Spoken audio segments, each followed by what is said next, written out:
Our main character Shinpei just had a dream about his childhood friend Ushio. She instructed him to return to his hometown and protect her Henjir sister Mio in her place, as she can no longer return with him. When he tried to reach for Ushio, he woke up and accidentally buried his face in the breasts of the girl sitting opposite him, earning him a slap. He didn't quite understand the dream he just had and decided to calm down. He then could see the island of Hitagashima, his hometown. He hadn't been back here for 2 years. He then left the boat and set foot back on his home island. Today is July 22nd, and I need he all to remember this fact. Shinpei then met Ushio's Henjir sister Mio, who was driving towards him at an uncontrolled speed. She drove straight into the sea and was pulled up by Shinpei. Mio then asked him about the city, but he hadn't gone out much, so he didn't have much to tell. They continued to chat about silly things until they arrived home, which was also the venue for Ushio's funeral. At the funeral, many people were holding red spider lilies, and Shinpei remembered that 10 years ago his parents had passed away and he was adopted by Ushio's family. To him, Mio and Ushio were not just childhood friends, but also family. He had once promised to make curry for Ushio, but now there was no longer a chance. He then heard some people say that Ushio's body would be autopsied to investigate some things. Suddenly, a beam of light flashed across, but it wasn't clear where it came from. Before he could gather his thoughts, Shinpei's best friend Sue ran up to him crying. Sue informed him that Ushio had been swept away while trying to save a drowning child. The hearse then arrived, and Shinpei wondered why Sue's father intended to autopsy Ushio when it was clear she had only drowned. Sue told Shinpei to pay attention to that little girl. The girl was Shiori, the one Ushio had saved. Everyone thought her blank expression was due to shock from the accident. The priest then asked Shinpei to help carry the coffin. Sue decided he would tell Shinpei everything tonight. That evening, when he got home, Shinpei cooked for Mio and Uncle Alan, who was Mio and Ushio's father. At the same time, another Mio was outside looking into the house. A police officer passing by wondered why Mio was out here and not inside. Shinpei then learned from Sue that the reason for Ushio's autopsy was because they found marks on her neck, as if she had been strangled, not drowned. Only the police, him, his father, and Mio's family knew about this. Mio then came and gave him the necklace that Ushio had left behind. Mio hugged Shinpei and cried because Ushio was gone. She vowed not to forgive whoever took her sister's life. She decided not to cry anymore because she was sure that's what Ushio would have wanted. Shinpei then sat looking at the necklace and remembered old memories. He couldn't believe Ushio had kept this. The next morning, July 23rd, Shinpei went to Uncle Alan's shop to help Mio with work. Suddenly, a customer in the shop asked Shinpei if he had found the person he was looking for, because this morning he had seen Shinpei looking for a woman with glasses and large breasts. Shinpei had no memory of this, so he thought the man was talking nonsense due to being drunk. The police officer then also came for a drink to cool off. This police officer was Tetsu, a relative of Mio's family and the only police officer on the island. Mio asked why Tetsu wasn't seen having breakfast this morning, and he informed her that there was news that the family of little Shiori, who Ushio had saved, had disappeared without a trace.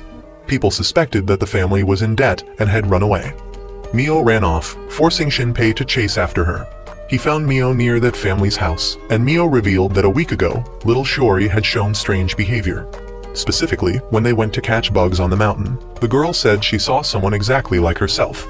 Suddenly, a hunter named Neju passed by and mentioned something called the shadow sickness. It was quite common during wartime. Those affected would see their own shadow and then lose their lives to that very shadow, according to legend. The afflicted person had to go to the shrine of the god Haruko for purification. He then left, and Mio believed in this disease.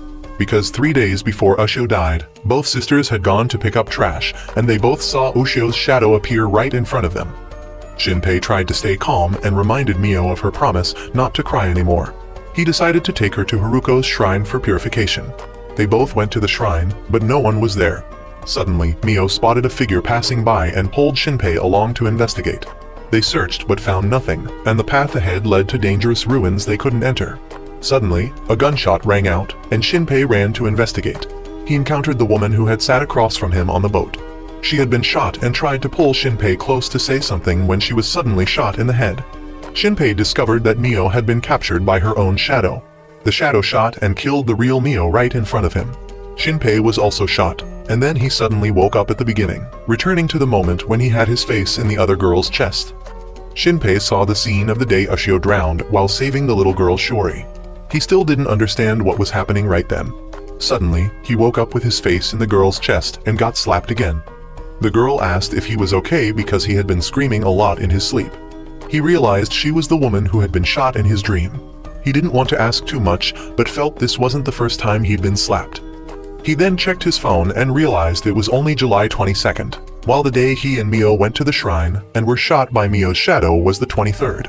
He then found himself in the middle of reading a story by author Nagumo about a girl who believed the people around her were replacement copies, which explained his recent dreams.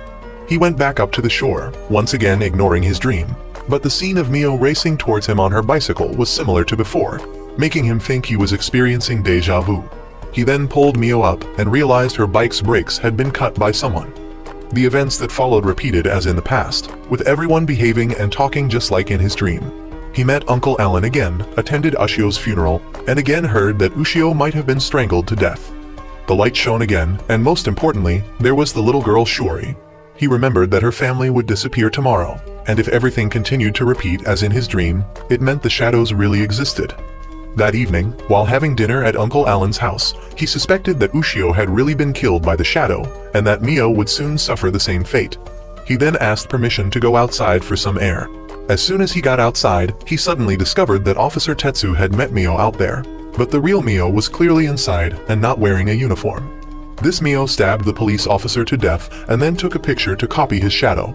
Tetsu's shadow then disposed of the real Tetsu's body, and Shadow Mio asked him to hand over the pistol. He told Shadow Mio to just take the gun inside and deal with the real Mio, but a gunshot now would be heard far away.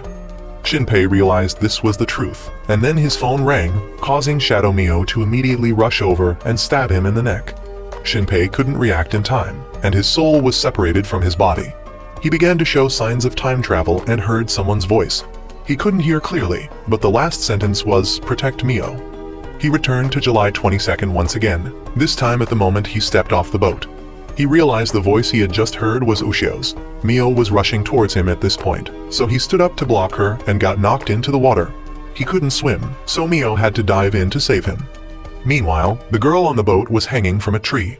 She was writing in her diary on her phone and noticed that one of them had infiltrated Ushio's funeral.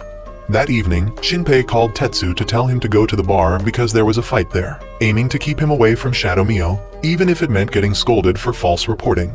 He then decided to clean up his phone and put it in airplane mode to prevent it from ringing like last time. Knowing exactly when Shadow Mio would appear, he had set up a camera in a nearby bush to gather evidence for a report. He then entered the house and realized that one of her eyes had changed color at some point. He then noticed Mio was bathing inside but unusually quiet, so he went in to check and she chased he out. Having confirmed Mio was safe, the next morning, he went outside to get her phone and it had actually recorded footage of Mio's shadow last night. He showed the video to Mio, and she was very surprised because the shadow and shadow sickness were not just superstition. Shinpei then asked if it was true that Ushio had seen her own shadow, and Mio confirmed it, suspecting that the shadow may have killed Ushio.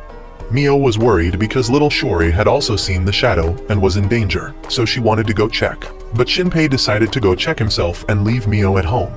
He went to Shuri's family's supermarket, but it was still closed like the first time. He suddenly met an aunt who lived nearby, who was also wondering why Shuri's house was closed today, so they both went to check. They knocked and rang the doorbell, but no one answered. The door was unlocked, so they went inside to find the TV still on and the dining table untouched. Shinpei discovered 2 black marks left by the shadow, like those of Officer Tetsu recently.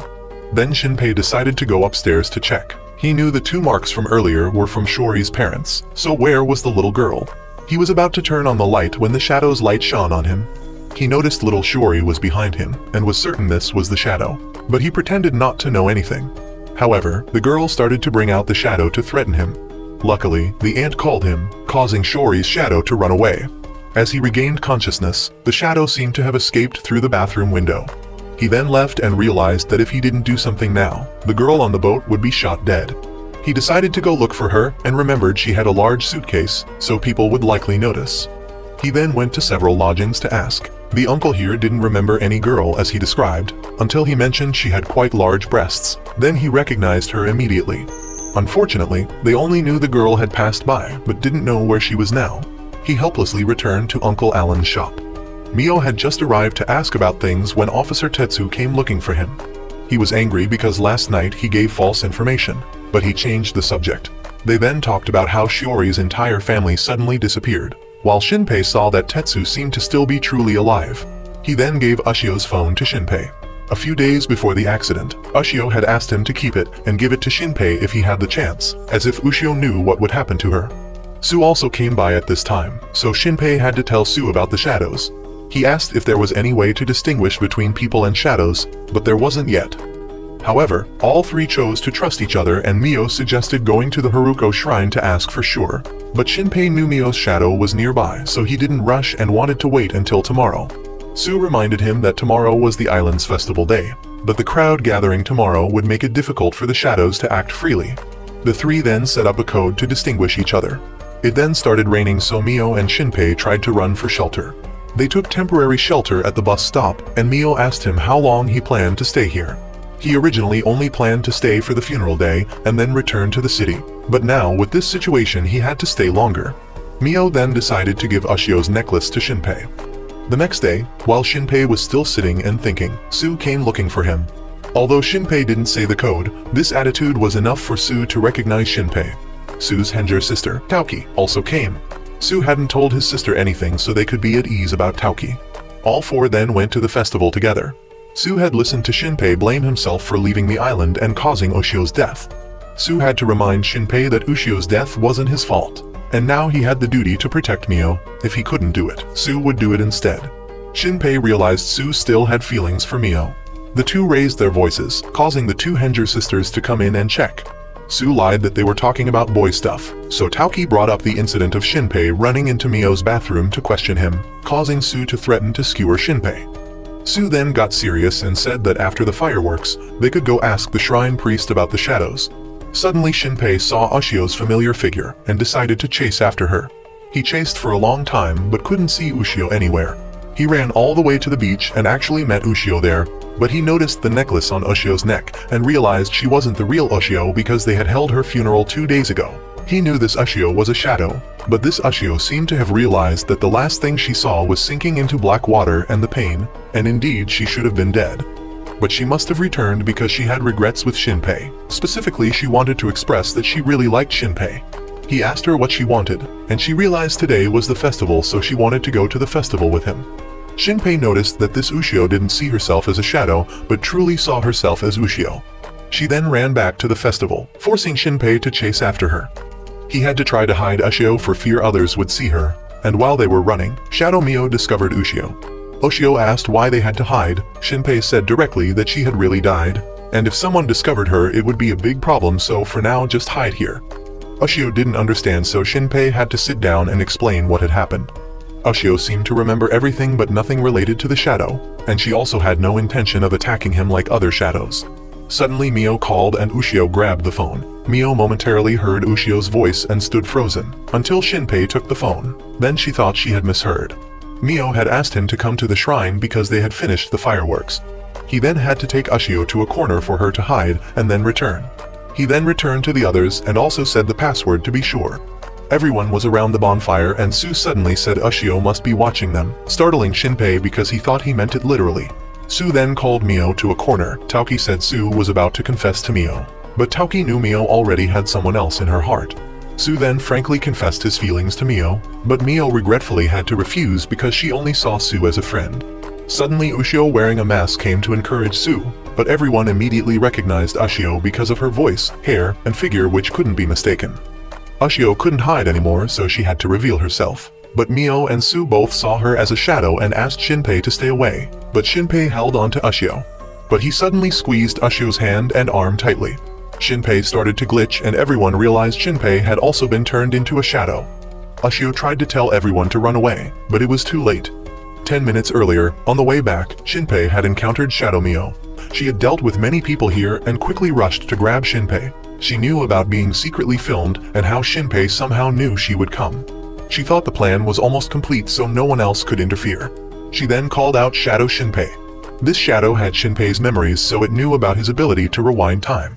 It then absorbed his memories again and knew what needed to be done now. He wanted Shadow Mio to let Shinpei live because he was worried if Shinpei died he would rewind again. He then told Mio to take out Shinpei's phone and sent someone to catch Ushio. He then destroyed Shinpei's phone and went up there alone. while Shadow Mio immediately broke Shinpei's arm and was about to break his leg to prevent him from moving around. But before she could break his leg, Shadow Mio was shot in the head by the girl with glasses. But Mio's shadow suddenly disappeared and attacked again, but the girl managed to shoot the black shadow of Mio on the ground. Mio's shadow was immediately defeated, and Shinpei realized this girl knew how to defeat the shadows. She then introduced herself as Nagumo. She pulled Shinpei nearby because a shadow passed by, but that shadow was Ushio. She prevented Shinpei from going up there because there were many shadows up there. Nagumo told him how to distinguish shadows from people. The real body of the shadow is the black shadow part she just shot, so they hate being stepped on. So he just need to step on a person's shadow. If it avoids, they are a shadow. If not, they are human. The shadow scans people with that light and takes their information. He then noticed a large light up there, so he asked Nagumo to help him destroy the shadows. He then ran up and saw Taoki there. She apologized to Shinpei because she didn't mean to cause this, but immediately after she was killed by a shadow with 4 arms. Shinpei saw a scene of only blood and a pile of corpses. Shinpei then discovered Su had been killed by his own shadow while protecting Mio. He died right in front of Shinpei, and the shadow was soon shot down by Nagumo. She only had 1 bullet left, but the 4-armed shadow shot back at her. She saw it coming and dodged in time, only getting grazed on the face. Shinpei asked who he was, but was grabbed by him. He realized Shinpei's right eye was their mother's eye, the eye with the power to manipulate time. Ushio woke up at this time and tried to struggle. That eye allows he to return to save points like in a game, but he just needs to destroy this world to make he have no more save points. Ushio begged Shinpei to save Mio. He reached out to Mio, but she was immediately destroyed by the shadow. A giant shadow appeared in the middle of the shrine. Other shadows all merged into it, and wherever it spread, both corpses and people vanished. That pile of corpses also instantly vaporized. The mother of the shadows also appeared in the sky. Festival goers were immediately swallowed up by the giant spreading shadow, while everyone on the island saw red light in the sky. The shadow soon swallowed the entire island and only Nagumo and Shinpei were left. She felt she was wrong not to believe the message earlier, while Shinpei asked Nagumo to shoot him, because he could go back to the 22nd and change everything. The 4-armed one tried to stop them but was punched by Ushio. Nagumo wanted him to come find her and say her name when he goes back to the past again. He was then put into observation mode and saw the whole island being swallowed, and he encountered the girl emitting red light and was seen by her. He then began to travel and this time clearly heard Ushio's voice. She warned him that this power also has limits, so he must try to fix everything as early as possible. He then returned to when he was going home with Mio. When he got home, he decided to re-evaluate everything objectively. First, about how each time a loop starts, it goes back a bit further, and he knows he must be very careful to avoid starting a loop in a terrible scenario that he can't start over to change anymore. And at the same time, Ushio was also sent back here with Shinpei. We temporarily set aside Shinpei's storyline to follow Nagumo's storyline before. When she first arrived on the island, she realized the man at the dock was a shadow. She then saw Mio bump into Shinpei and fall into the sea. She then noticed Ushio's funeral announcement and remembered this name was mentioned by Shinpei on the boat, so she went to check. When she arrived there, she was accidentally recognized by an acquaintance. This was the priest of the Haruko shrine, named Karakiri. He recognized her although she had left the island 14 years ago. She stepped on his shadow, and there was no reaction, so she knew Karakiri was human. She began to remember why she didn't like Karakiri was because she didn't like his gossipy nature. He then introduced her to Uncle Alan, and he still recognized her, because in the past, she was a regular at his shop. So she also knew that Uncle Alan had 2 daughters. His wife had passed away, so when he was busy selling, customers would play with the 2 daughters instead. Suddenly Uncle Alan heard about Mio and Shinpei falling into the sea, so he had to be late. Nagumo didn't know about Shinpei before, because she left the island when Shinpei's family moved in. 10 years ago, his parents died in an accident. Hearing this, Nagumo decided to leave and wanted to avoid Shinpei for a while. Suddenly, Uncle Alan rushed over to report that there was something he needed to tell Nagumo. Specifically, people had discovered marks indicating Ushio had been strangled to death. The police examination didn't find any DNA from the perpetrator, and this case was quite similar to the one involving her Henjer brother years ago. So after that, she had to go in and open Ushio's coffin to check. After wiping away the powder on the neck, there were indeed strangulation marks. She then left and asked Uncle Alan if Ushio had mentioned anything about meeting a doppelganger a few days before dying. Before Uncle Alan could understand, Nagumo's former best friend, who was also Shori's mother, came looking for her. She cried in grief because Ushio died saving her daughter, but Nagumo was disgusted by this act, as she knew the best friend before her was actually a shadow. She then went to meet the hunter Neju and informed him that all 3 members of Shiori's family were shadows. She gave Neju one of her phones for easy communication. As for Shinpei at this time, he had returned to this timeline and was behaving normally. But this time he had gone to Shiori first to warn her about the shadow, so she wouldn't be scanned at the funeral. After the funeral, Shiori's parents asked him about what he had just said. He realized that the ant below had exposed these 2 shadows, so he just said that his previous words were nonsense. He then asked about the color of Mio's underwear yesterday. She found him a bit strange but still answered, and he knew Mio had been copied since yesterday. Shadow Mio had also created a shadow of Uncle Alan by now. Shinpei stayed for dinner with everyone that evening, but he took the opportunity to ask acquaintances a few questions. First, about the doppelganger disease, few people believed in it. Second, he asked about Nagumo. Everyone knew her, and Uncle Alan even told him that Nagumo's real name was Hijuru and she was a regular customer of his in the past. He also had Hijiru's contact information if Shinpei needed it. Uncle Alan had gone to the restroom when someone put an under maintenance sign on the door. Meanwhile, Shinpei had managed to call Nagumo, but Hunter Neju answered. He knew how much Shinpei understood the problem, so he told him to wait at the funeral home. At that time, Shadow Alan had come to eliminate the real Alan, but seeing the under maintenance sign, he opened the one next to it and was ambushed by Nagumo, who hit the shadow. Shinpei had returned to the funeral home, and Neju told him to stay put. He had shot at the shadow to check on Shinpei. Nagumo had dealt with Alan's shadow. She then left and received a message from Neju. So now Shinpei had the opportunity to meet Nagumo. He had the address from Neju and went to meet him in the forest. He didn't know how Shinpei could know about Nagumo, and when meeting her again, Shinpei immediately took out a book to ask for an autograph because he was her fan. She didn't know how he knew about her, while that morning on the boat he didn't know anything, proving that he must have gone through July 22nd at least a few times, so she could be sure that he was a time traveler.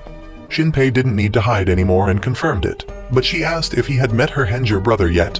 He then presented the events that would happen in the previous timeline to Nagumo, and she decided to tell him about what happened 14 years ago. The shadow had appeared and killed her entire family. Having experienced this, she left the island, and now when she returned, the shadow would try to hunt her down. She couldn't reveal her full identity to him for fear that if he was copied by the shadow, they would have her information. The shadow specifically targets one person and their family. He worried that Uncle Alan would also be targeted, but Nagumo had already dealt with Alan. If a shadow copy of someone is dealt with, that person can no longer be copied, meaning there will only be one shadow of one person. Neju had dealt with his own shadow, so whether Shinpei trusted him or not was up to him. He then agreed to cooperate with Nagumo and informed her that they only had 54 hours until the festival when the four-armed shadow would deal with everyone. He then wanted Nagumo to help eliminate Mio's shadow first, but Mio's shadow only appeared at night, so she had something else to do first. He knew she was about to go deal with Shiori's shadow family, but he knew she would fail because Shiori's shadow was still alive until the festival day. Therefore, he would go with her to help, but she insisted on going alone. Before entering Shiori's house, she tied her hair up and listened to something on the phone. Neju informed that this was because the person in that body at the moment wasn't Nagumo but someone else. That person had now arrived to knock on Shiori's door and asked permission to enter the house for a moment. Upon entering and putting down the suitcase, Nagumo immediately pulled out a hammer and struck the Shadow Mother's head. The father rushed in but was quickly dealt with. The Shadow Mother, not yet dead, turned back but was struck again by Nagumo.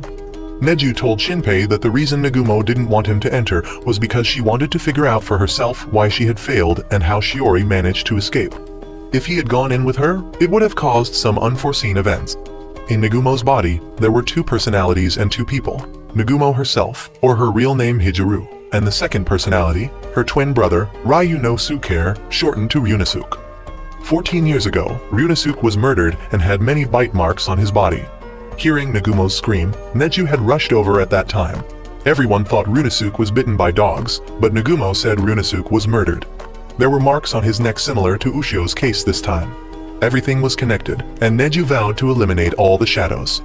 Meanwhile, Ryunosuke saw that Shiori was still pretending to be a traumatized little girl, but when he struck the shadow, it suddenly didn't die but turned back to attack. Ryunosuke was pinned down and had to use nearby chopsticks to stab both himself and the shadow to make it flee. Ryunosuke chased after it and signaled for Neju to prepare Plan B. He took out a nail gun to prepare an ambush with Shinpei. Ryunosuke went upstairs and into Shiori's room. He texted the location to Neju for him to wait. Shori was waiting behind Runosuke, but he told it that if it copied him, it would freeze for a few seconds and then die immediately. The shadow immediately fled through the window, and Neju was waiting below to use the nail gun to trap it. But it ran quite fast and even rushed towards Neju, not to attack but to make him dodge and let it escape. However, Shinpei was waiting nearby and held the shadow back. It bit his hand, but Neju shot nails to hold it down. He said that just shooting nails into any 3 points on the shadow would lock it in place. Runosuke then told them both that this shadow was very different from the others. Runosuke asked it a few questions. First, if it had killed Ashio, which it confirmed. Shinpei got angry and asked what the purpose of these shadows was, but it wouldn't say directly, only suggesting that being a shadow was better, and asking why he didn't become a shadow with it. Runosuke had to deal with it quickly before it made Shinpei lose his temper further. That evening, Runosuke introduced himself to Shinpei. He only replaced Nagumo when needed for interviews or other press-related things, and for fighting too. When he heard that Shinpei was a big fan of his sister, Runosuke was about to say more but was interrupted by Nagumo with a punch. Nagumo had returned, and Shinpei noticed the way to distinguish the two siblings was by looking at their hair. Tied up was Runosuke, down was Nagumo. She wanted Shinpei not to be distracted by what the shadow had said. They now needed to resolve everything, so there was no need to bring up philosophy or theology. The next task was Mio's shadow. Shinpei then exchanged contact information with Nagumo and went home. When he entered, he saw Mio holding a knife with blood on her hand and panicked. But actually, Mio was trying to cook and had cut her hand. Relieved that Mio was still human, Shinpei told her to go inside and let him cook. He wanted to act normally and let the two outside deal with the shadow.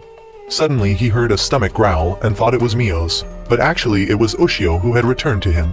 She was the Ushio from the 24th in the previous timeline. She wanted to warn Shinpei about what would happen on the 24th, but he already knew. At this moment, Mio came out, so Ushio had to hide. He continued making curry and let Mio sit outside watching. Uncle Alan then returned, and Shinpei wrote a note for Ushio to take the opportunity to quickly hide in his room. He then finished cooking and brought the food up to the room. Mio found it strange that he brought 2 plates, so he said he was hungry. When he went upstairs, he saw Ushio waiting for him, so they sat and ate together. Still suspicious of this Ushio, he questioned her. She explained that when she woke up, she found herself on the beach, so she snuck back here and tried not to let anyone discover her. He tried touching the shadow, and she could still feel it, but not as intensely as other shadows. He thought about stabbing this shadow while it was off guard, but his memories of Ushio, of the day he decided to leave for the city to study and work because he didn't want to just be Ushio's nominal brother but wanted to be independent, stopped him. He had promised to make curry for Ushio when he returned, but that opportunity was gone. Now he could fulfill that promise, even if only with a shadow. She asked what Shinpei would do until the 24th, and he decided to prevent the events of that day from happening. Meanwhile, with only 10 minutes left until Mio's arrival, Neju and Runosuke still hadn't seen anything happen. Neju still didn't fully trust Shinpei, and at that moment, a shadow snuck into Uncle Alan's house. Runosuke asked how things were on Shinpei's end, and he wasn't sure whether to tell them about Ushio or not. Shinpei wanted Ushio to try changing into different clothes because she couldn't keep wearing a swimsuit. When they tried messing with the shadow, her clothes disappeared, so she punched Shinpei and hid under the blanket. Ushio then asked if Shinpei had locked the door to prevent Shadow Mio from entering, but he knew shadows could slip through door cracks, so locking might not help. Ushio didn't know shadows could do such things. Shinpei believed Mio's shadow wouldn't enter the house because there had been no sign of it so far, but he didn't know it had already entered. Mio later came to ask Shinpei to bring the dishes down to wash. She didn't understand why there were 2 spoons and 2 glasses of water. Mio thought he was performing a memorial service for Ushio. After Mio left, she suddenly returned. Shinpei was about to hide Ushio when he realized this was Shadow Mio. It immediately lunged at him with a knife, forcing Ushio to step in and take the blow. Shadow Mio then stabbed Ushio's shadow.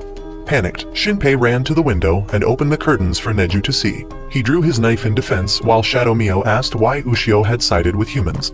She simply said she wanted to protect the person she liked. Shadow Mio lunged at Shinpei but was immediately shot by Neju. Shinpei quickly stabbed Mio's shadow and dealt with her. At that moment, Runosuke entered and wanted to deal with Ushio too, but Shinpei begged him to spare her.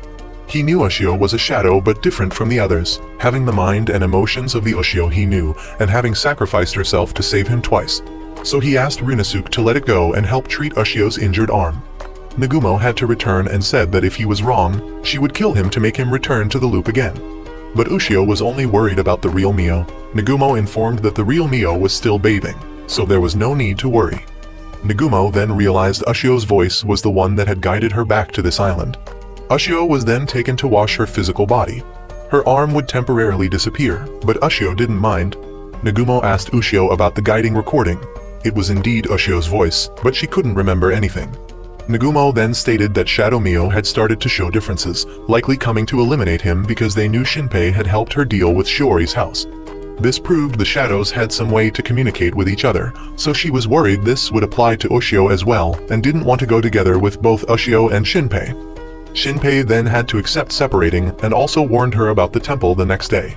Mio's shadow might be dead, but there was a possibility another shadow would come. As for Shinpei, the next morning, he decided to continue with his usual activities. He had given his bed to Ushio the night before and went to find something to eat in the morning, while also telling Mio not to come to his room to call him.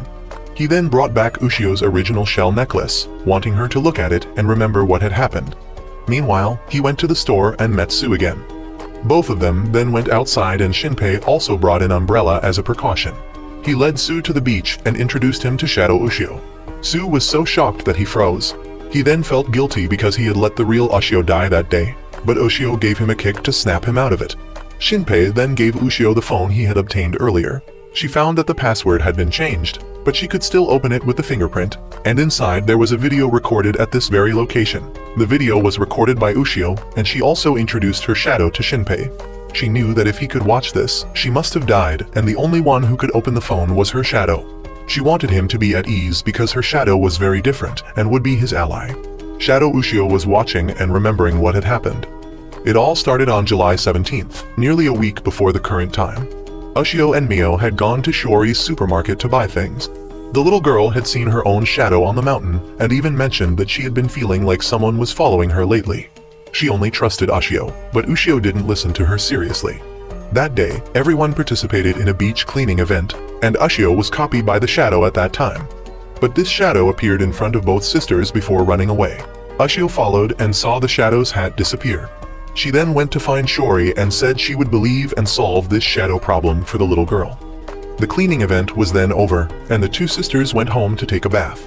Ushio suddenly encountered her own shadow in there. She tried to call Mio but couldn't, so she kicked the shadow, causing Shadow Ushio to let go. Both thought they were the real one and the other was the shadow. But putting that aside, if this happened, then Shiori's shadow must also be somewhere on the island. They then went up the mountain to check because the little girl had said she saw the shadow up there. They found a prohibition sign but still sneaked in and reached Sue's family's old clinic. This place was rumored to be haunted, so few people came here. As they searched around, they heard someone's voice. Both Ushios then discovered a shadow. It scanned Ushio and transformed into her, but not in a complete form. It lunged and grabbed Shadow Ushio. The original Ushio tried to attack, but it was ineffective. However, when she accidentally swung at the shadow, it suddenly became angry and broke a wooden stick, then stabbed it into Shadow Ushio's shadow. Shadow Ushio realized what she truly was. She was able to use her power and lunge to split the incomplete shadow in half. The original Ushio, seeing this scene, could only exclaim how cool it was. Shadow Ushio then knew that she just needed to scan the original Ushio once more to recover her body. Shadow Ushio noticed that thoughts were appearing in her mind about killing the original to become the only Ushio. It seemed that all shadows had this thought as an instinct, and so on the 20th, Ushio and her shadow recorded that video to send to Shinpei. Shadow Ushio now remembered everything completely, so Shadow Ushio decided to show Shinpei and Sue what happened the next day, which was the 21st. That was the day when the group went swimming together. Everyone was acting normal. Ushio and her shadow had copied the version in this swimsuit, and Ushio had told her shadow to transform into a necklace to go outside. Mio then took a child away, and Shiori suddenly disappeared in an instant. Since no one saw it, Shadow Ushio couldn't recreate it. They then discovered Shiori was out at sea. Shadow Ushio sensed there was a shadow down there, so she and Ushio dove in. They then discovered Shiori being pulled down by her own shadow. Shadow Ushio lunged and attacked Shiori's shadow and brought Shiori to the surface. But Shiori's shadow had dispersed and tied up Ushio. The original Ushio had to remove Shiori's shadow for Shadow Ushio to bring Shiori back to shore. But then Ushio herself was pulled down by Shiori's shadow and strangled to death. Shiori's shadow then swam up and caught Shadow Ushio again. She was turned black by Shiori's shadow and fell down, while it made the real Shiori evaporate and waited for Mio to come rescue. Sue also dived down and was shocked to see Ushio slowly sinking. Shadow Ushio felt guilty for not being able to protect Shiori. She was determined to change the events of the 24th and join Shinpei in eliminating all the shadows. Sue and Shinpei were both angry about these shadows, but suddenly Shiori in this memory reacted and said that she had finally found Shinpei. She touched his hand and transformed into the mother of the shadows that had appeared on the 24th. They then had to escape from the memory, and a black handprint appeared on Shinpei's hand. When underwater that day, Shadow Ushio had almost had all her data erased, but fortunately, she managed to keep a bit and recovered on the 24th to find Shinpei. It then started raining, and all three decided to return to the old clinic for a visit. Meanwhile, Mio and Taoki were taking shelter from the rain at a bus stop when they suddenly met an uncle. He was a policeman and wanted to find Shiori's supermarket. That evening, Shinpei met Sue again in the forest. Ushio had transformed into a necklace. All three went to Sue's family's old clinic.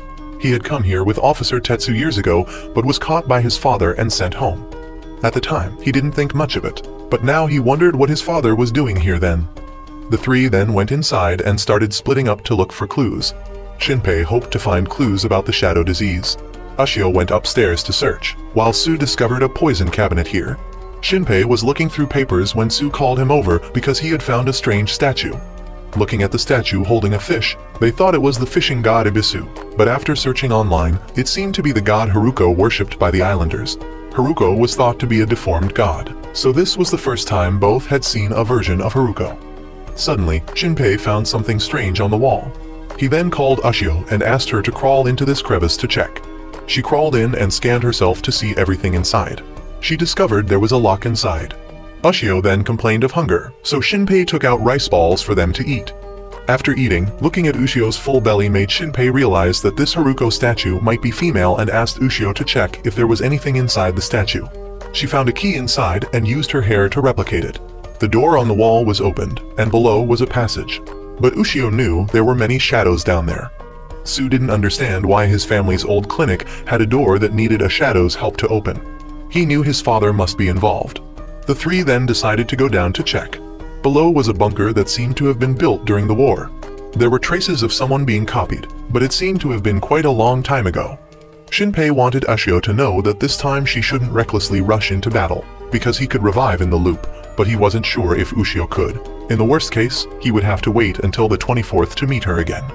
Suddenly, they saw a rat running into an alley, and Ushio sensed a shadow. The shadow, when Shinpei glanced at it, had the shape of a child but was missing the upper half of its head. He then had Ushio move to the other side and threw a stone at it, but it didn't react.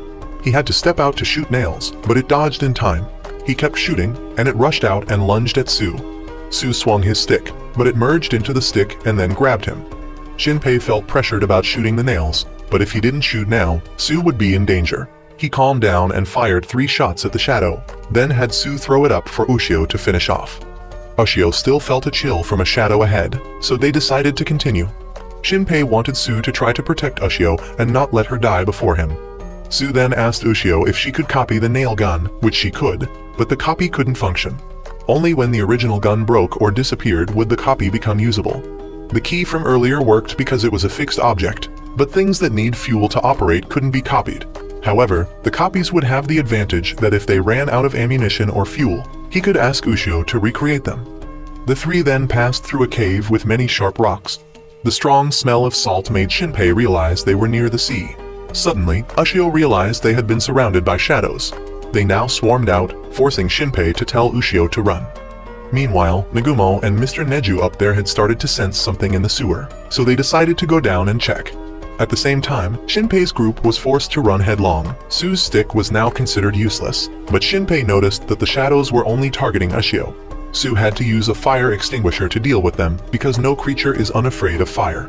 Ryunosuke and Mr. Neju were now walking in the sewer and encountered some shadows here. Meanwhile, Mio couldn't see Shinpei and Sue anywhere, and calling them yielded no response. Suddenly, she discovered Shiori's hair tie. She saw Shiori's figure nearby, so she ran towards it and bumped into Tetsu. Mio asked him if he had seen Shiori, but he didn't know.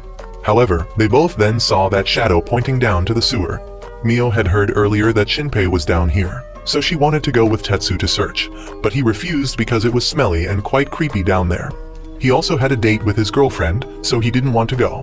But Mio suggested that if they went down there and found Shori, he would be a hero, and his girlfriend would surely follow him anyway. So he decided to turn back and wanted to go down there to rescue people. Shinpei's group had now run to another cave and saw coral here, which was strange because something that lives underwater was on land. Ushio realized these were shadows, but the water here was seawater, so this cave must connect to the sea. However, Sue informed that the gas canister was empty, so now they would be in danger from the shadows. Ushio felt unwell and had to reveal that her arm still hadn't fully healed. She needed Ushio's original body to scan and recover her arm, but now Ushio's body had turned to ashes when it was cremated.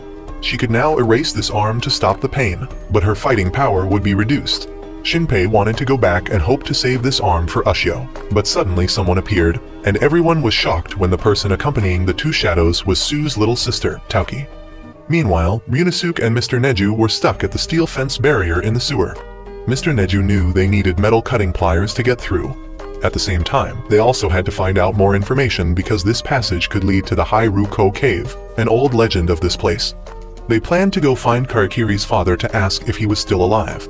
Suddenly, they both heard Mio coming down here. Mio and Tetsu still believed they were following Shori. They then saw Shori on the other side of the iron fence. She made the iron fence disappear so both could pass through. As they passed through, Ryunosuke's group also decided to follow. Taoki now informed that Sue and Shinpei had violated the sacred place. Everyone needed answers, but Taoki only revealed that she wanted to take back the defective item Ushio, and both could return. Taoki had approached, and Shinpei had aimed to shoot at the shadow, but unfortunately, Taoki was a real person, and Shinpei could never have the guts to kill a real person. Taoki thought it was time for them to talk. Shinpei threw away the nail gun and decided to surrender. So Taoki decided to capture Ushio, but Shinpei and Sue both wanted to know the truth, and Shinpei was sure their father was involved in this. Taoki knew this would have to be revealed sooner or later, so she decided to lead both of them if they left all their equipment here. Meanwhile, Ryunosuke and Mr. Neju were dealing with the shadows and noticed that the coral and sea anemones here must be shadows, and both were startled to see Shori still alive. Ryunosuke had hypothesized that when he had hammered down, it had taken that opportunity to escape into the hole created by the hammer. Shori asked why Nagumo had returned here, because it had clearly warned that it would kill her if she returned. It also knew that Nagumo had Ryunosuke's personality inside him. Nagumo momentarily returned and was surprised that Shori was actually the shadow named Hain. Suddenly, the four-armed black shadow appeared again. He asked about Shinpei, who had stolen one eye of their mother, where he was.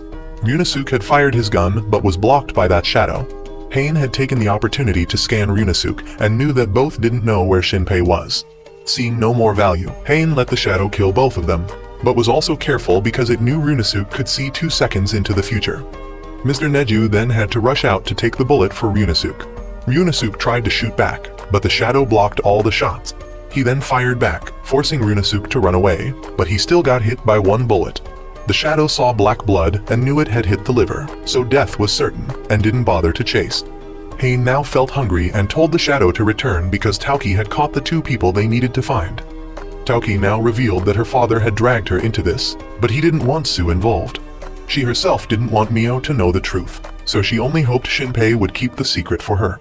Ushio noticed that Shinpei was trying to get close to the truth before resetting the time loop. And then they reached the cave of the god Hairuko, with the shadow with the elongated head just like the statue they had seen above.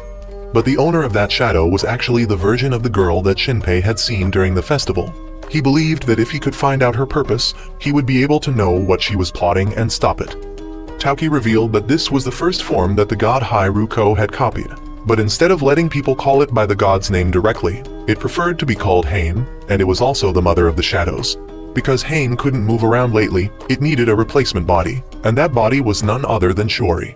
Shinpei was angry when he realized it was the one who killed Ushio, Mio at the ceremony, and was also the monster that had swallowed the entire island. Shinpei angrily shouted and was about to be caught by Hain's extending arms, but Taoki had to call someone to bring food for Hain to prevent it from going berserk. On average, this island would have 4 people die each year, so those corpses had been brought to Hain by Taoki and Sue's father to eat. Taoki was now mentally prepared to die at Shinpei's hands if he wanted. The reason she said this was because one of the 2 corpses over there was the original Ushio's.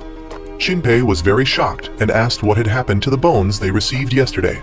That was just copied by Hain, while Ushio's real body had been replaced with another. He asked Tauki if she knew about Shiori being kidnapped and Ushio being killed. She knew about Shiori, but Ushio's death was unexpected, due to her habit of poking her nose into other people's business. Sue angrily stepped forward and asked where their father was to explain things, but Tauki thought she had to bear these things because of Sue.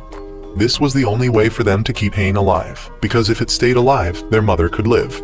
Actually, the brother's mother had died, and Hain had created a shadow, but didn't control her thoughts so she would be like the brother's old mother. Hain then scanned to eat the other corpse. Shinpei knew this was the moment he needed to seize. He then signaled for Shadow Ushio to summon the nail gun for him when Hain was about to scan Ushio's corpse. He helped free Shadow Ushio and helped her reclaim the original Ushio's body.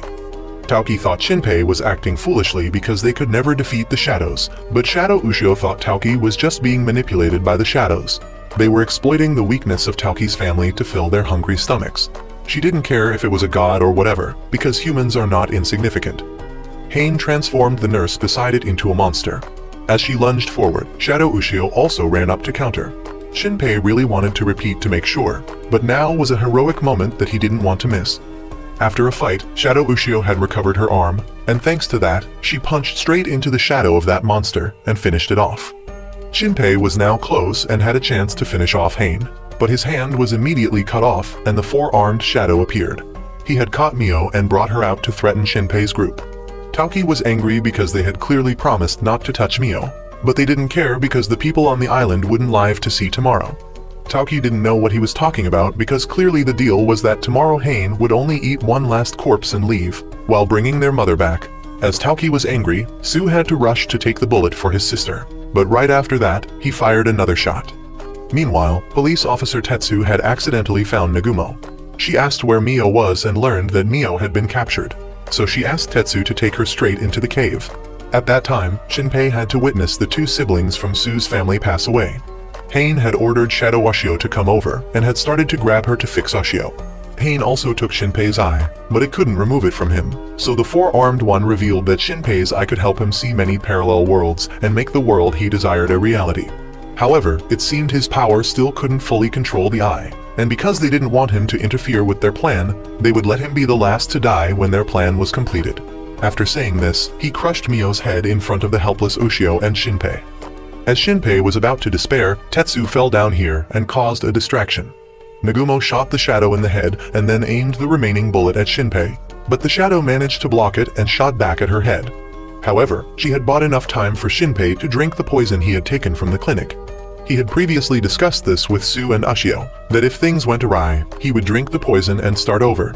Just a small dose was enough to kill him, so drinking the whole bottle would kill him instantly, but would also be very painful. Shinpei then used his last breath to declare to them that he would repeat as many times as necessary to stop them. Meanwhile, Ushio was trying to reverse Hain's erosion process. She ordered the shadow to kill Ushio, but Ushio managed to return to the past with Shinpei. Ushio was heartbroken because Mio had to die once again, but Shinpei wanted her to put aside what had happened, because now they had to find a way to deal with those shadows. He then returned to the moment when he introduced himself to Nagumo and Mr. Neju, only this time he returned with Ushio.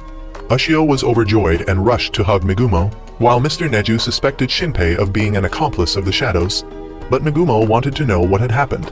They then had to recount everything, and Nagumo temporarily understood what had happened. She also suspected that Shinpei's eye was imprinted on him by Ushio from some timeline, as he had obtained it since returning to the island. Ushio then showed Nagumo everything that had happened in the previous timeline, and they knew that separating to act now was not wise. It seemed they didn't need to eliminate Shiori because the Shiori shadow was just a part of Hain, so eliminating it would be useless. But Ushio thought they should continue to eliminate Shiori because she now believed she had the ability to erase that shadow. Meanwhile, Sue had come to see his father and wanted to tell him something. He refused because he was very busy, so Sue's mother had to ask him to listen to their son. He gave Sue 5 minutes to ask everything tonight.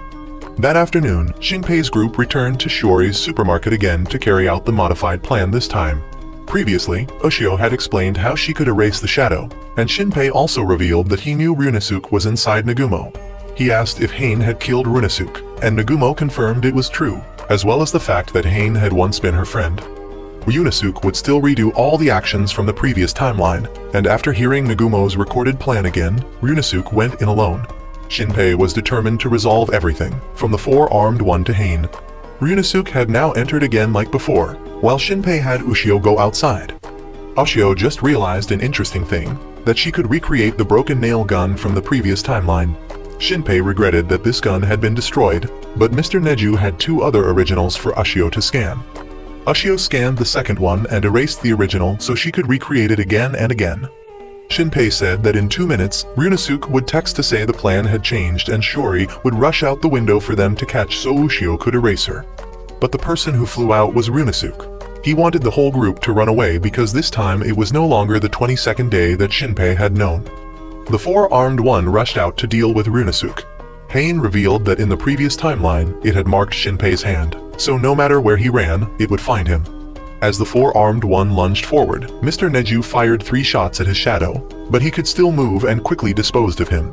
He then grabbed Shinpei, but Ushio managed to take the boy's life and swept through him momentarily before teleporting away with Shinpei. Hain said this was just a greeting, and no matter where Shinpei went, she would hunt him down and seal his powers. Shinpei now realized they were truly too naive and had messed things up again. As for Ushio sweeping through the 4-armed one, it was strange that he had nothing at all. Everything she sensed about him was emptiness, but he smelled like Hain. Both of them returned later, but it was raining, which Shinpei found odd since it hadn't rained at all on the 22nd. Suddenly, he saw Nagumo and her twin brother Ryunosuke. He saw them enter Alan's shop, so he followed them in, and indeed it was the Nagumo siblings. He realized this phenomenon was similar to the first loop he experienced. This seemed to be Nagumo's memories from years ago. Thanks to this opportunity, he met his mother when she was hanged. This must have been 14 years ago, and today was the shop's anniversary, so Shinpei's mother invited the 2 siblings to stay for the party. But Nagumo hated crowds and left early. Nagumo's friend, who was also Shiori's mother, tried to make her stay. Karakiri and Shinpei's father also returned at this time. He cherished this moment as it helped him remember his parents. He told Ushio that both were archaeologists and often spent time diving around here. At the same time, Shinpei overheard what Ryunosuke said, that someone as unpleasant as Nagumo finally had a friend. No one knew who Nagumo's friend was, and then the scene suddenly changed. Shinpei was taken to Sue's old clinic. Nagumo said her friend was quite mysterious and usually appeared here when the window on the 2nd floor lit up. The other 2 thought Nagumo was delusional and told her to go home, but she refused, forcing them to leave first. After a while, the window really lit up, and Nagumo's friend was indeed Hain. Hain apologized to Nagumo because she wasn't ready to meet her friends yet, and Hain also said that Shide wanted her to stop meeting Nagumo. Nagumo wondered who Shide was and was told that he was the embodiment of greed and had 4 arms. Now it's clear who Shide is. Time continued to shift, and Ushio felt this wasn't like the Hain they knew. Time passed to summer, and Nagumo went up the mountain to meet Hain, but was seen by Mr. Neju. He wanted her to avoid this area because he was hired to catch snakes. Meanwhile, Ryunosuke heard that Nagumo had just bought a lot of food, but didn't know where she took it, so he knew right away that his sister had gone up the mountain again and ran up there to look for her. Ryunosuke found Hain, and Shinpei realized that today seemed to be the day Ryunosuke was murdered, so he tried to call out, but this wasn't his timeline, so he couldn't intervene. And then right after, Nagumo arrived and saw Hain had killed Ryunosuke. Hain only now realized what she had done and screamed. Suddenly, her right eye flew out and escaped. Nagumo then encountered 2 shadows, and Mr. Neju had to come to her rescue. It was at this moment that Ryunosuke officially entered his sister's body. Mr. Neju was then cut in the left eye by the shadow that had copied him, so Ryunosuke had to take him away, but the 2 shadows soon gave chase. Ryunosuke stepped forward, pulled the knife out of the shadow's head, and dealt with it. The ability to see 2 seconds ahead also helped Ryunosuke dodge Neju's shadow's attack, and then turn to deal with it as well. After that incident, Nagumo's family decided to leave the island. As they were leaving, Nagumo saw Hain, who threatened to take her life if she ever returned. Shinpei then returned to the timeline and went back to before they arrived at Shiori's supermarket. Shinpei told Nagumo to change the plan because they had been exposed. Hain had also found this timeline and learned that Shinpei would shorten the time with each death, so they just needed to deal with Shinpei bit by bit. Now Shinpei has brought the cake to Nagumo, and they are both currently at school. Shinpei asked about Ryunosuke's situation. She doesn't want Ryunosuke to fight much, so he thinks she's worried about her brother, but in reality, it's because Ryunosuke's fighting pushes her body to its limits. Just Ryunosuke's fight on the day he dealt with Mr. Nezu's shadow caused her body to ache for 4 or 5 days. Nagumo knows that the shadows will soon chase Shinpei to this timeline, so they need to gather people to launch a preemptive strike against the shadows. They then gathered Mio's group along with Sue and had Ushio show them memories of various timelines. Shinpei was then invited to stand up and speak, as he would be the leader for this attack. Shinpei then stood up to speak, while outside, Mr. Nezu had been killed by Mio's shadow, and Shide had taken his gun and started aiming. Inside, Shinpei had just finished speaking, and Tetsu thought he was asking them to risk their lives for him, but Mio and the Sue brothers all chose to follow him. Tetsu was the most hesitant, but when he saw everyone choosing to follow Shinpei, he joined in to save face as a man. However, just as Shinpei was feeling happy, he realized he was being sent back in time once again. Ushio then ran back and informed him that his return was due to taking a bullet right in the head. It seems they had killed Mr. Nezu, and he realized he was wrong not to keep Mr. Nezu close. The time limit is getting closer to Shinpei. Shinpei knows that Hain has realized the flaw in his ability, so now they just need to hunt him down until he can no longer fix things. Shinpei then met with everyone and informed them that he might only have one more time loop left. In the previous loop, he died at 7:55, and now it's 7:20. If he dies like last time, the limit will be pushed to just after 7 o'clock. And if he dies again at the same time, he won't be able to go back because the time reversal limit will be higher than the time he can live. He will fall off the cliff and sink into the darkness of despair. Mr. Nezu doesn't know how they found him, but it seems in the previous timeline, Hain had scanned Nagumo and obtained her memories, knowing how she would plan.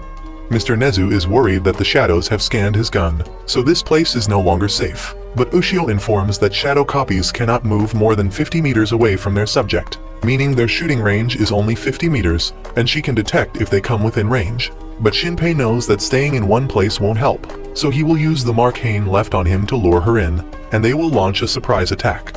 He then waited in an open field, and sure enough, Shide and Hain brought their army. Shinpei wants to have a fair fight with them, and Shide accepted the challenge. He had just sent Mio to attack when Ushio transformed from the watch back into a person to carry Shinpei away. Mr. Nezu tried shooting at Shide's shadow, but it had no effect. Ushio and Shinpei planned to lure Shadow Mio to follow them, but Hain stopped her and sent other shadows to hunt instead. Shide, noticing Mr. Nezu was causing trouble, shot a stone at him. He dodged in time and was only slightly injured, so Hain ordered Shadow Mio to finish off Mr. Nezu. Ushio and Shinpei had now lured the shadows for Ryunosuke to deal with, while Mr. Nezu, knowing Shadow Mio was looking for him, tried to defend himself.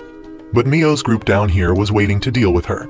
Sue missed his shot, so Tauki had to call out two big shadows to deal with it. Meanwhile, Ryunosuke was dealing with the shadows when suddenly one slipped through, and Shide rushed in to shoot at Shinpei. Ryunosuke saw it and put his body in the way to take the bullet, knowing that Hain could also see 2 seconds ahead like him, so he intended to sacrifice himself to buy time for Shinpei. But Mr. Nezu fired his gun in time to support Ryunosuke's escape. Hain then looked outside and saw Shadow Mio being troubled by the 2 big shadows. She tried to control the 2 big shadows, but they only obeyed Tauki, as Ushio had destroyed her connection with these 2 big shadows. Ushio had lured them to chase, and Shide then absorbed the shadows behind to become stronger and follow.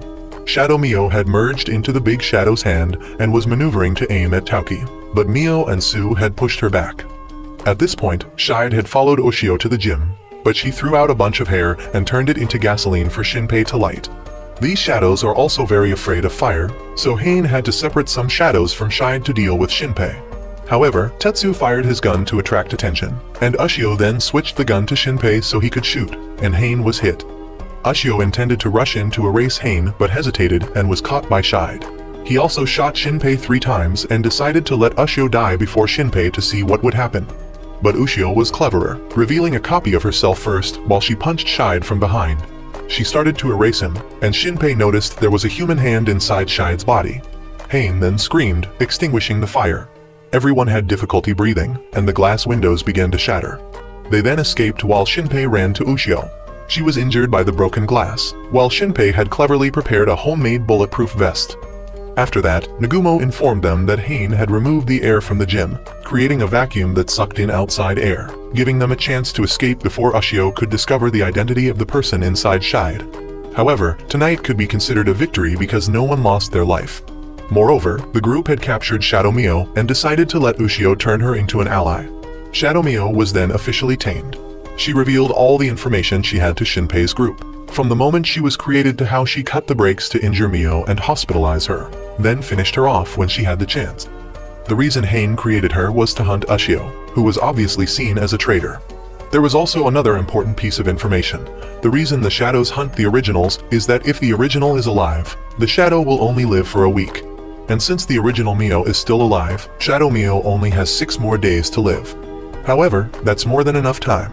Tauki believes she was deceived by the shadows from the beginning, and it seems that the father of the 2 brothers also knew the shadows' true purpose but still chose to serve them.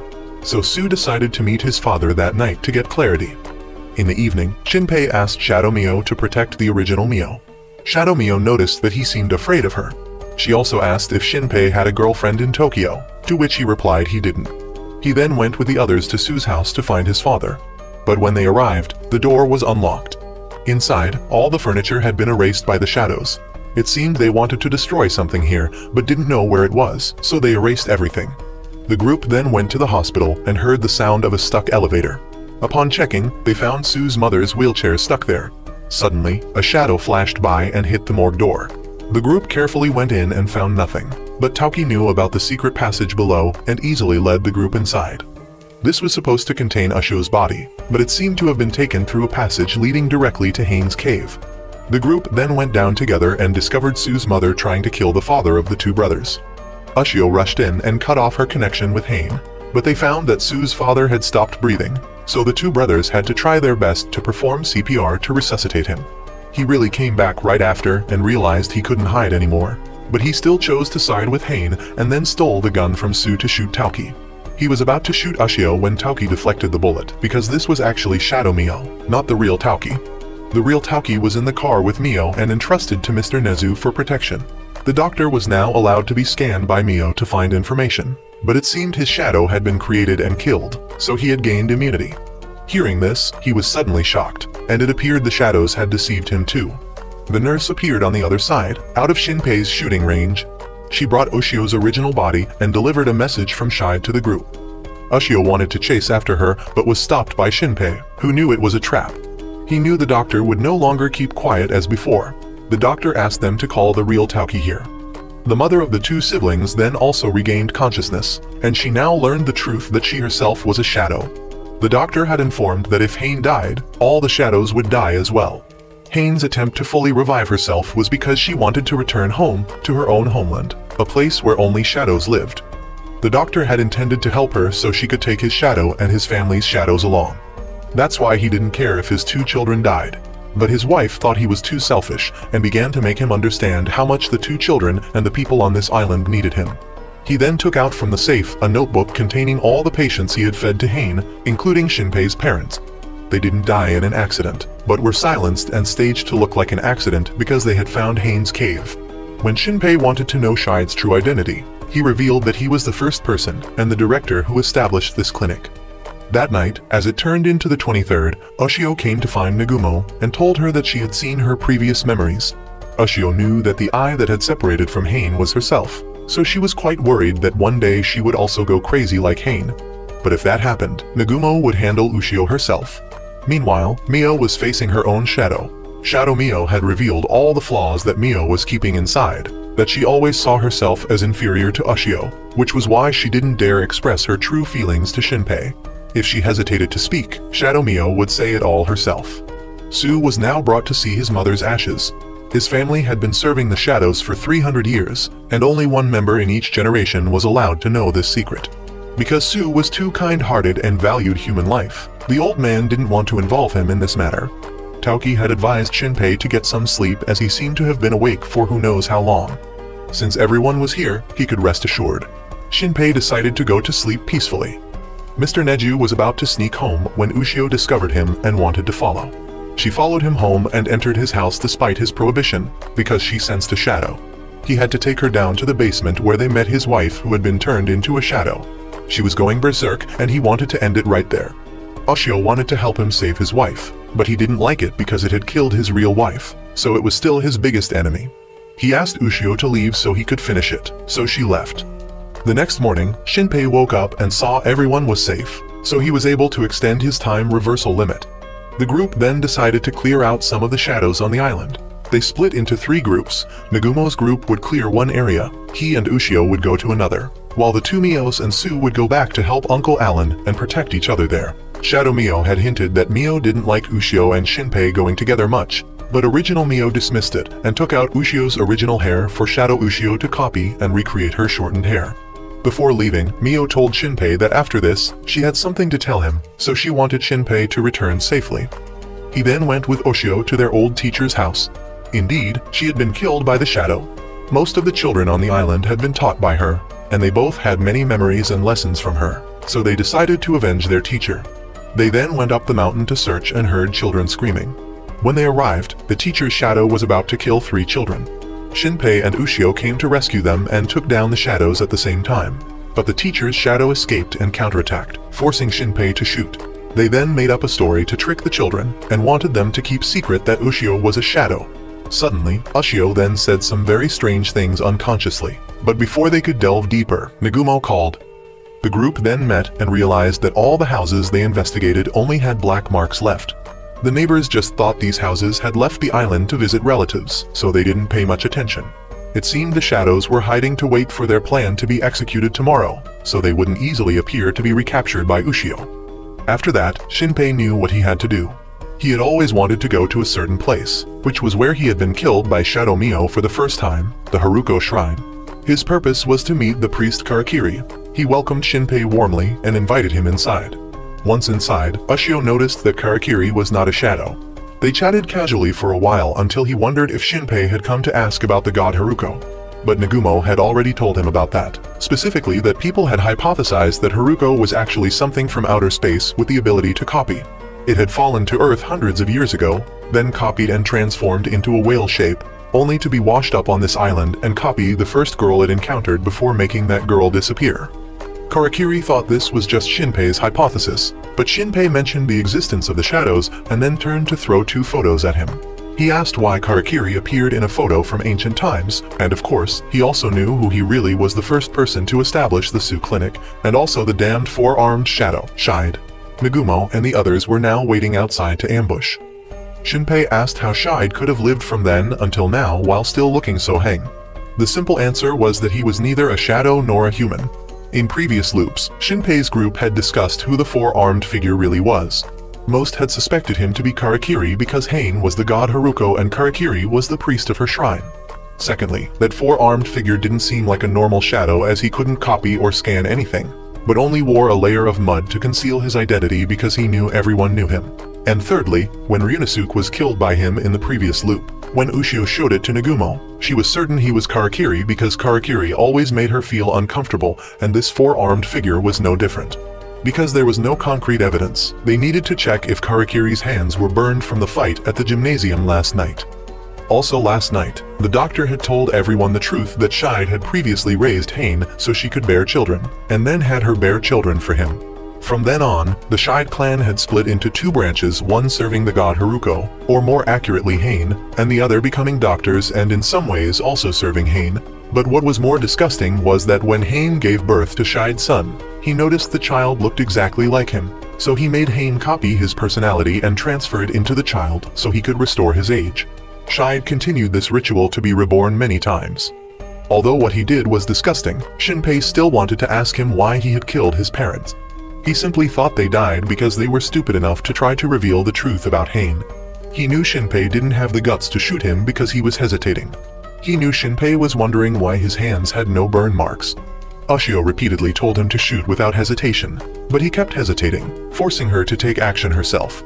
She killed Shide and then borrowed Shinpei's phone to call people in, but suddenly the real Shide with burn marks appeared from behind and stabbed Ushio.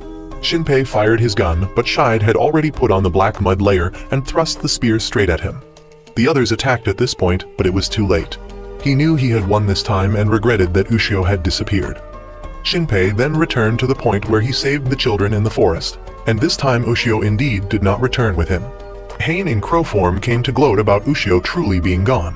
She knew he was once again standing before the cliff, so if he died this time, everything would end.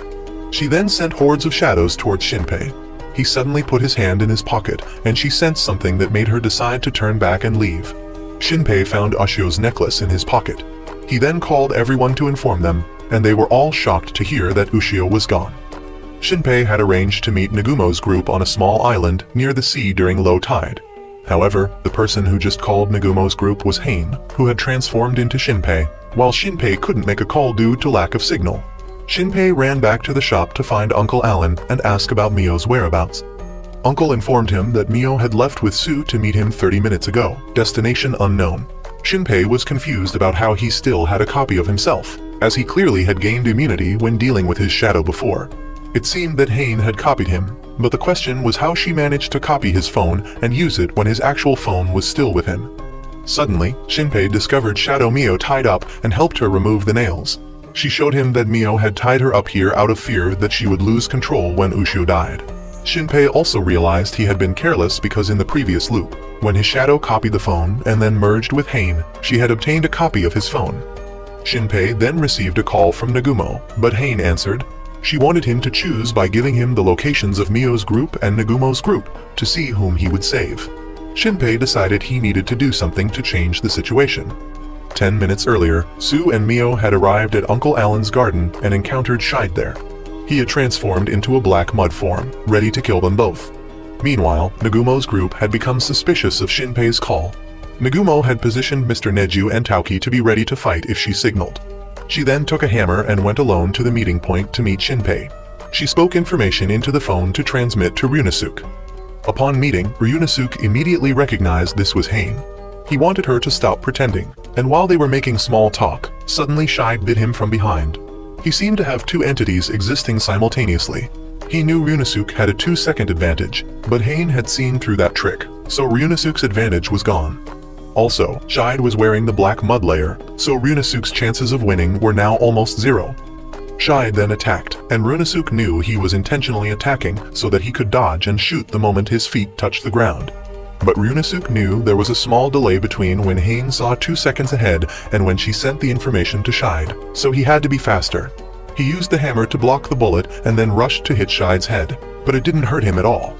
Shide noticed that the gunshot wound from last night had affected Ryunosuke, and Ryunosuke also knew his sister's body couldn't last much longer, so he tried to signal Mr. Neju to distract them so he could escape. But Nagumo had taken back control because she didn't want to run away. Ryunosuke realized this was the first time they could talk directly without needing to relay messages through the phone. Nagumo informed him that she had a way to win, so she told Ryunosuke to fight with all his might without worrying about her body. Ryunosuke then continued fighting, broke the hammer, and grabbed a spear to attack. He managed to tear Shide apart and force Hain to retreat. She wanted Shide to get up, and at this point, she wanted to know why Nagumo had returned here despite knowing she would be hunted. Nagumo took over and decided to talk at length to buy time for the body to recover a bit. Essentially, she said she returned to make amends, believing Ryunosuke's death was her fault for being too close to Hain. She then continued fighting by breaking the spear and stabbing Shide, allowing Ryunosuke to enter Shide's armor and separate from him. Shide's mud armor was partially destroyed, Nagumo's body was at its limit, and Ryunosuke finally had his own body. Meanwhile, Shinpei and Shadow Mio met Shide in Uncle Alan's garden. He informed them that Mio and Sue had been taken to Hain's cave. Mio quickly took his head, and just as she finished, she realized that the original Mio had been eaten by Hain's real body. But Shinpei didn't rush to restart yet, as he still wanted to see how the situation with Nagumo would unfold. Suddenly, he meets Taoki on the road, and she informs he that Mr. Neju and Tetsu helped her escape. But she's also about to pass away, so she only advises he to go to the island soon to meet Ryunosuke. Shadow Mio has shown he Taoki's memories, so both of he need to hurry.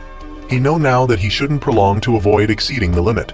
He know that if he die now, he'll return to when he led the children down the mountain.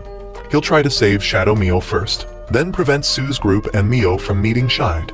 He then went back once more and managed to intercept Sue, Mio, and Shadow Mio in time. He asked Sue and Mio to return to protect the children at Alan's shop, while he follows Shadow Mio to Nagumo's group. He believes he'll arrive in time when Taoki's group comes down to fight alongside Ryunosuke. Mio then glided on the shadow for speed, and Shinpei told her to avoid all the shadows Hain had set up to block the way. He arrived just in time as one of Taoki's big ones was skewered. However, this attempt of hers also failed when her repetition made Hain realize, from which she tipped off Shide to defeat Nagumo and Ryunosuke. Mr. Neju knew that our side's forces were now completely unable to defeat Shide. But suddenly Hain noticed Shinpei glowing, so she told Shide to retreat. Shinpei ran to Nagumo and planned to repeat again to help her. But Shadow Mio stopped him because she knew Shinpei had reached his limit. The more he tried, the more he would lose. Nagumo let Shinpei know that Hain was actually just a child and Shide was the mastermind exploiting Hain. If possible, he should try to help Hain escape from him. Shinpei promised her, and she also entrusted Runosuke to him before passing away. Losing Nagumo was too great a loss for Shinpei. The doctor had to store her body in the basement, and knew the press would soon arrive because of the news of Nagumo's passing. But Shinpei now seemed to have gained Runosuke's ability and knew in advance what the doctor was about to say, and also knew that lightning was about to strike the sea. Sue at this time felt guilty for not being able to help Shinpei and letting Nagumo die. He knew no one blamed him, but Shinpei was carrying too much. As for Shinpei, he realized they had lost too much. Ushio, a big one, Nagumo, and all the weapons Ushio could create. But Shadow Mio asked what was in Shinpei's pocket. It was just a piece of Ushio's necklace, but Shadow Mio realized this was the memory Ushio had left behind. It manifested as if it were Ushio, which is why Hain misunderstood and ran away at that time. However, this was just a memory, not a body. Hearing this, Shinpei remembered that if they wait until tomorrow, Ushio would once again return, and he just needed to let her scan this thing, and she would regain her memories. This gave Shinpei more hope. Meanwhile, Sue was sitting in front of Ushio's altar and wondering if they got memories from previous loops. Would Mio remember Sue's confession or not? Just then, Mio came in and Sue was about to ask when she said she was a shadow. But Sue asked about Shinpei, which immediately revealed that she was actually human. And indeed, the answer was still no, so they both continued to just be friends. Mio then went to confess to Shinpei that she really liked him, but he had known what she wanted to say beforehand and apologized for not being able to return her feelings. Although she somewhat knew the outcome, she still wanted to say it to avoid regret. She then went back to cry with Tauki, and Shadow Mio thought that when Hain is destroyed, Ushio would also disappear. At that time, Mio would have another chance, but she didn't want to win Shinpei that way. But no matter what, tomorrow, everything would end. Shinpei then explained to everyone why he believed Ushio could be found again. Basically, every time he brought Ushio back to the loop with him, there would be two Ushios existing at the same time. One Ushio with them and one Ushio drifting at sea waiting until the 24th to come ashore. But this time Ushio was gone, so they could only find the Ushio drifting at sea to bring back. Surely Ushio had scanned Shide once before dying and knew about this, so she left her memory for him as a last hope. He showed them how the necklace turned itself towards Ushio's direction, and Mr. Neju realized that the necklace's effect might be based on the tides. At 6 am, when the tide rises, Ushio will be closest to them, so that's when they'll act to retrieve her. If they fail this time, they'll completely lose Ushio. Shide has now informed the islanders about what they'll do during this festival. Mr. Neju didn't expect to talk to Runosuke again in Shinpei's body. They chatted for a while about Nagumo and started to see the necklace reacting. Hain then met Shide, and she had lost track of Shinpei for 2 hours. It seems he had taken shelter somewhere with a signal barrier to prevent her from finding him. So she decided to change targets and sent the shadows to hunt for Ushio first so Shinpei's group couldn't find her. He also personally joined the shadows to search. Suddenly, a shadow separated from the group, making him realize it was Shinpei inside. He had hidden in the remaining big one and followed the signal from the necklace towards Ushio. Shide immediately followed, but Ushio was right in front of them. She was thinking about Shinpei and the day he left. Suddenly, Shinpei's voice rang out and Ushio saw the big one rush to grab her and swim to the surface. The big one was then sacrificed so Shinpei could return Ushio's memories to her, and now she could handle the remaining shadows herself. The big one was still alive, and this time Shinpei once again succeeded in achieving a satisfactory result without losing too much. Ushio saw that Shide in front had lost a large part of his mud armor from her previous attack, so she was about to rush up to attack again in retaliation. He was also waiting for that, but Shadow Mio pulled her back and informed her about the plan to calm Ushio down. Shinpei then knew how to hide himself from Hain, so he decided to do it again, but Shide intended to shoot at his hand to stop him. Unfortunately, Runosuke had foreseen this and helped Shinpei dodge so he could shoot himself and redo it. Earlier, Shinpei's group had learned that they could hide inside the big one, and while inside they could still control it to fight. But at the same time, external influences would also harm those inside. But now Shinpei's group had Ushio back, and he had returned to where the whole group had hidden before letting the big one swim out to sea to find Ushio, and where the whole group had hidden was under Hain's cave. While Hain hadn't yet detected them, the whole group had to quickly get there and destroy her real body. But Hain and Shide had already set up things to hinder the group. First was a shadow monster. Tauki decided to stay behind with the big one to fight so everyone else could go ahead. Shinpei's group had to trust Tauki and leave this place to her to go ahead. Sue wanted his sister to take care and not die. Shinpei's group then reached a pitch black wall. Shooting at it, it quickly regenerated. Ushio tried to break it, but was countered, so Shinpei had an idea. He called out Shadow Mio and told her to transform into fireworks they had copied before to detonate. Shide and Hain were on their way down to the cave and knew Shinpei's group was at the wall, but Shinpei successfully detonated and created a hole in the wall big enough for them to pass through. Shide suddenly flew in, so the whole group quickly passed through the wall before it closed. Shide managed to move a bit, so Mr. Neju stayed behind to shoot back. He wanted the group to go on while he stayed behind to buy time. The group successfully reached Hain's body, but Shinpei sensed the buzzing sound Hain was emitting. This buzzing was how she transmitted signals to shadows. Because Runosuke was inside him, he could sense it too, but Ushio had helped him erase that signal and made him feel better. But Shinpei now sent Shide, so he had Ushio use her hair to defend. Ushio then had to stand up to deal with Shide, while Hain noticed that Shinpei had gained power from Runosuke, and he only needed to close his left eye for the 2-second power to stop, and she also wouldn't be able to see 2 seconds ahead.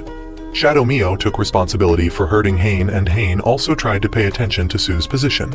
But just as she saw the nail gun in one corner, Sue appeared on the other side and shot nails to lock her down. She knows she was wrong because she couldn't feel pain since he is human, and his nail gun is the original. What she saw before was just a copy. Now Hain is recovering, so she won't be able to transmit signals for 2 seconds to Shide, so Shinpei can now deal with him together with Ushio. Shide has been punched away by Ushio. She then rushed to target Hain's body, but Shide also tried to rush after. However, when about to strike Hain, Ushio hesitated and then only made Shide's mud layer disappear, allowing Mio to stab him to death. Shadow Mio thought Ushio had succeeded, so she was about to disappear, but Ushio then appeared with one eye red like Hain's. Shinpei's right eye also became similar. Shadow Mio knew that Ushio hadn't acted decisively, and somehow, Shide was still alive even though they were sure they had dealt with both of Shide's bodies. Shide realized that Hain was now worthless and no longer valuable. He knew both of Hain's eyes were now gone, so her power was almost non-existent. Hain tried to beg Shide not to abandon her, but he turned his hand into a blade and cut Hain in half. A gate suddenly opened and Shide will wait for Shinpei on the other side. Then the gate started sucking everyone in. Ushio tried to stop Shinpei and again said that if he entered he would never be able to return. But at the same time she wanted to go in alone, so Shinpei refused. Ushio asked Runosuke to take Shinpei out of here, but Runosuke wanted to keep his promise to his sister and save Hain. Shinpei told Ushio that he would always watch over her and wanted to be with her. Shinpei and Ushio then stepped into the gate. Shinpei woke up in Hain's world. He saw the edge of this place and realized that here, the timeline was cut off. Because time has no effect in this world, he won't be able to loop if he dies. Shinpei decided to go find Ushio, and Runosuke felt she was nearby, and the gun she printed out still hadn't disappeared. However, Shinpei was injured in the leg, so Runosuke offered to transfer bodies and share the pain with Shinpei. Looking around, both felt this place looked like the island out there. Finally, they heard a song and saw a ball that Shinpei recognized as Hain's. When the ball started moving, they both followed it. They came to an ancient town and saw shadows that looked like humans. However, Runosuke noticed that they didn't seem hostile. The ball led them to a group of shadows, and they then disappeared, and Shinpei saw Ushio in the middle. Ushio felt unwell and Hain suddenly stepped out of her. Runosuke remembered that his sister had told him that if Ushio was possessed by Hain, Nagumo would kill her. Since Nagumo was gone, Runosuke would take his sister's place to take her life. Runosuke prepared to shoot, but Shinpei stopped him and Ushio said she was still okay. She explained that this wasn't the Hain who killed Runosuke. She revealed that Hain had had 2 personalities all along. One personality was of the human girl Hain that Haruko had copied, and one personality was the god Haruko worshipped by the islanders. The personality inside Ushio was Hain's, who had become Nagumo's friend in the past. Hain wanted to talk to all 3, and when agreed, Hain stepped out. She explained that she had had a long dream. That long dream was Ushio's memories. She felt guilty about the things that Haruko's personality caused. Runosuke wanted her not to apologize because the person really to blame was Shide for orchestrating everything. Shide wanted to take back Ushio's eye and use it to transfer to a higher dimension, where time and space would be under his command. Ushio then explained that she had read Shide's thoughts, and he wanted to destroy the world. Suddenly, an air raid from World War II began to descend here, and Ushio protected the group from the bombing.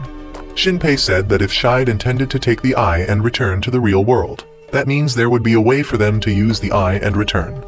Hain informed them that they needed to kill Haruko's personality, as this air raid was from Haruko's memory and this place was connected to her memories.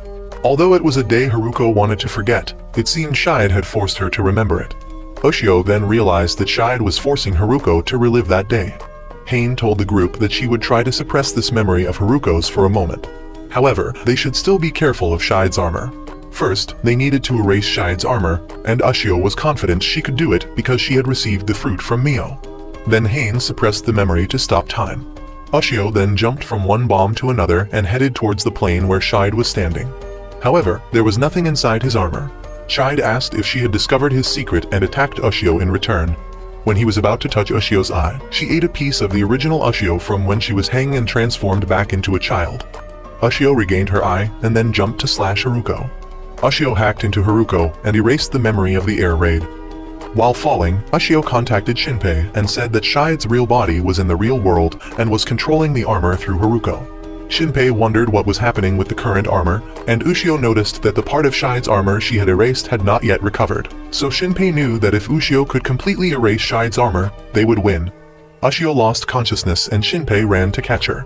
Hain explained that the current Ushio couldn't fully recover, so she had to be in the form of a child. Ushio could no longer fight, so Shinpei wondered if Ryunosuke could take over Shide's armor. It was possible but too risky. Ushio woke up and spoke to them telepathically, also saying that she could print more bullets for the handgun, but it would take 2 minutes to print and Ryunosuke and Shinpei needed to survive until then. Shide realized Shinpei's group had a plan. He didn't expect Hain to betray him, but she said he had changed. Shide denied this and said he had awakened and was now pursuing his own desires. Shide then attacked and ignored Shinpei shooting at him, as the bullets had no effect on him. Ushio changed weapons and turned the gun into Nagumo's hammer from before. Shide then asked Haruko to print him a gun. As they fought, Shide tried to attack Ushio. Ryunosuke had to punch him and broke Shinpei's finger, but this pushed Shide away from Ushio. Shide then planned to shoot Shinpei, and Ryunosuke dodged, but the bullet then transformed into Shide and from behind, he cut off Shinpei's left arm. Ryunosuke saw that they couldn't use weapons anymore, but Shinpei said it was time to turn the tables. Both sides continued to fight, and Ryunosuke still dodged Shide's attacks and finally touched Shide to gain control of the armor. Shinpei was now in so much pain he was almost unconscious because Ryunosuke wasn't suppressing the pain anymore. Ushio had finished preparing the gun, but at that moment, Shide isolated Ryunosuke in a piece of mud and threw him out of the body. Having regained control of his armor, Shide told Shinpei that Nagumo had tried to do the same thing before, so he had already found a way to counter Ryunosuke. Shinpei was now only a few steps away from the gun, but he started to disintegrate. Ushio turned herself into a bullet for the gun and told Shinpei she was ready for the end. Then he ran towards her and Shide also tried to attack him. Shide was able to attack Shinpei before he could reach the gun. However, Hain moved the gun towards Shinpei and he grabbed it, dodged the attack and shot him. When Shide was erased, he was helpless in the real world because his body was too old to move. Ushio returned to normal and carried Haruko in her arms. She said she would erase Haruko's pain, and when she started to erase it, they were suddenly transported to the scene of Hidegashima Island 300 years ago. They saw a whale on the beach and Hain approaching it. Ryunosuke realized this was when Haruko was about to possess Hain, and everything would start over again. Ryunosuke tried to stop Hain, and Hain suddenly felt someone grabbing her hand. She had just seen Shinpei telling her not to approach the whale when she panicked, thinking she saw a ghost, and ran away. Ryunosuke explained that thanks to his awakened eye, Shinpei could touch and change the past. Haruko was still trying to reach for the whale. Ushio handed Haruko to Shinpei and went to the whale. She explained that now she understood Haruko was trying to tell them she needed to erase the whale. Otherwise, everything would still happen as before. Haruko cried out, but when Ushio erased the whale, she calmed down and disappeared. Hain also started to disappear and thanked them. She asked Ryunosuke if they could become friends when reborn, and Ryunosuke agreed. Both of them disappeared soon after. Ushio was the next to disappear, and Shinpei said he wanted to go with her. If he returned to his body now, he might die, but he would rather disappear with Ushio. However, Ushio didn't want him to disappear and said she would return him safely because everyone was waiting for him. Despite the difficult and challenging days, Ushio was still happy to be with Shinpei. Shinpei then tried to express his feelings, but Ushio had already disappeared. Ushio had found a way to transcend time with this power. She decided to break the loop and redraw summer. Then she left a message on the phone and returned Shinpei to when he was sitting on the boat, telling him to find her. Shinpei then woke up and met Nagumo again on the boat, of course, face planting into her chest. He saw Nagumo sitting in front of him and cried with joy because she was still alive, and he told her about his true identity. He then went ashore and saw Nagumo seemingly glaring at him with hatred. Shinpei didn't know how he knew she was Nagumo. He then saw Mio rushing towards him and stood to block her, but her car's brakes weren't cut, leaving him confused about what he was doing. He met the Su brothers again and was glad they were okay, but still couldn't remember why he thought so. He didn't know why he came back here, and was told that Ushio had sent him a message, so he returned. He walked down the street and met Ushio again, and she wanted to run and punch him for daring to leave without saying goodbye to her. He then went to Alan's restaurant instead of going home because his parents were still alive here and currently not at home, so they told him to go somewhere to eat. He arrived at Alan's restaurant and met everyone again. He remembered why he came back here, specifically on the 21st yesterday. He had received a message from Ushio telling him to return to the island to visit his hometown for a while. He was worried that the island would disappear, so he decided to return. He then went to Shiori's supermarket and saw the children still there, safe, and soon there would be a fireworks festival. The children had mentioned that the fireworks festival coincided with Hain's birthday, but Shinpei hadn't noticed this before. He then went to the shrine and met Korakiri there. He was old and had a son, and his son remembered that Ushio had been cleaning trash on the beach these days because she had lost her necklace out there. So Shinpei remembered something and asked to leave. He then met Ushio again on the beach. They both talked about having a dream that they would never see each other again. Shinpei then found Ushio's necklace and decided to put it on her himself. 2 days later, Shinpei had a conversation with Nagumo, and she heard about how he knew her through a dream. She started to have some theories about parallel worlds. At this moment, Shiori and Runosuke's mother also arrived. They were married, and Hain and Shiori were both their daughters. Ushio and Mio had finished preparing for the festival, and Shiori's mother asked everyone to stand together for a group photo. In the evening, the festival was held, and everyone was happily enjoying themselves. Su asked Shinpei if he had made up with Ushio yet, but he hadn't officially done so.